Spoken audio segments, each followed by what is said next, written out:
Welcome to our channel. Today we how to register with Square for 1099K tracking step by step clearly. Begin by opening your preferred web browser. Navigate to the Square website.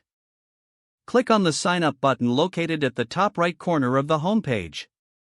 Fill in your email address and create a password for your new account. Select Get Started to proceed to the next step. You will be prompted to enter your business information. Provide your business name and type of business structure. Fill in your personal and banking information as required.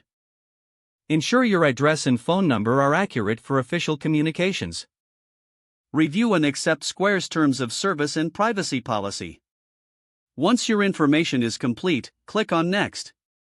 Now, verify your email address. Check your email inbox for a verification message from Square. Click the verification link in the email to activate your account. Return to Square's website and log in with your new credentials.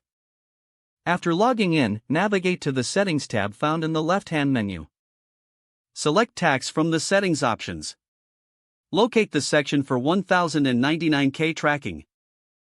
Follow the prompts to provide necessary information for 1099K reporting. Ensure all details are accurate to avoid issues with tax filings.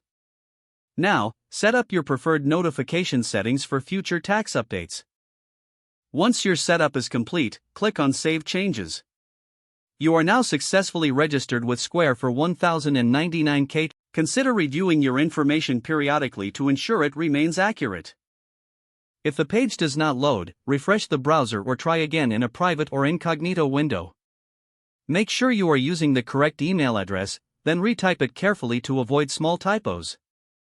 If your password is not accepted, use the reset option and create a new strong password you can remember. Check your spam folder for verification or security emails, then complete any requested confirmation steps. Enable two-factor authentication if available to improve account security and reduce unauthorized access risk. After signing in, review your profile details so your contact information and settings are accurate and current. Don't forget to like this video and subscribe to our channel for more step-by-step tech guides.